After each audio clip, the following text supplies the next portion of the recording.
suis en colère un petit peu contre le gouvernement, quand on a entendu Emmanuel Macron nous dire qu'il ne laisserait tomber personne. J'ai encore entendu hier M. Bruno Le Maire lors d'un live qui était tout à fait conscient que le secteur événementiel était durement frappé et qu'il allait réfléchir à des solutions. Mais aujourd'hui, la réflexion, en fait, nous, on a besoin d'actions dans l'immédiat.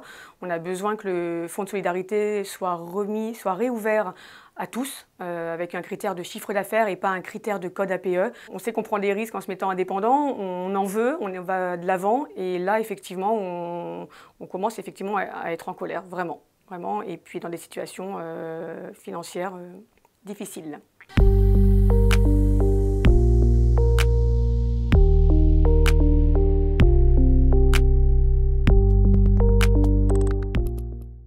Je suis dans l'événementiel et pourtant je ne suis plus éligible au fonds de solidarité depuis début juillet puisque mon code APE n'est pas dans les listes éligibles donc à ce fonds de solidarité.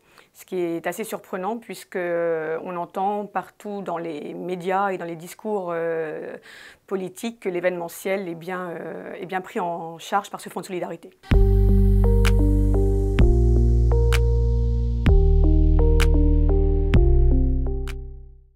Donc j'ai lancé ma micro-entreprise en 2010 et depuis donc 10 ans, j'avais un chiffre d'affaires tout à fait convenable et qui est passé malheureusement du jour au lendemain, en mars 2020, à 0 de chiffre d'affaires. Et voilà, depuis ça fait plusieurs mois donc, que j'ai 0 de chiffre d'affaires, malheureusement.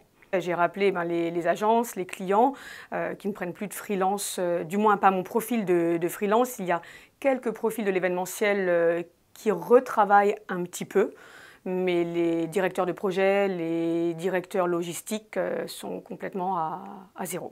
Ça devient de plus en plus dur parce que c'est vrai qu'au mois de mars, je dirais qu'au printemps en fait, au printemps 2020, on avait tous espoir dans la profession d'une reprise au mois de septembre.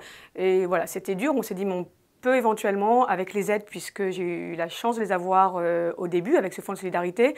Voilà, c'était une aide vraiment financière. C'était pas notre chiffre d'affaires, mais c'est toujours mieux que rien. Et psychologiquement, c'était vraiment bien. Et puis au mois de septembre, le mois de septembre est arrivé, il n'y a pas de reprise, donc financièrement ça devient de plus en plus compliqué. Donc on pioche dans les économies, on réfléchit aussi puisqu'on entend toujours dire qu'il faut se réinventer, donc on veut bien se réinventer, on réfléchit effectivement, mais se réinventer, on ne se réinvente pas du jour au lendemain. Et puis on aime nos métiers surtout, c'est qu'on avait choisi ce métier-là, alors on peut se réinventer, on peut effectivement changer de voie, mais changer de voie, on n'a pas non plus accès, il faut savoir qu'en tant qu'indépendant, on n'a pas le même accès aux formations. Donc pour le coup, c'est vrai que c'est en ce moment, et puis on dépense beaucoup d'énergie en ce moment, on se bat au quotidien. Il faut être présent sur les réseaux sociaux, il faut se battre, se mobiliser pour justement, ce qu'on veut, c'est être aidé dans l'urgence pour pouvoir se réinventer, pour pouvoir retravailler surtout.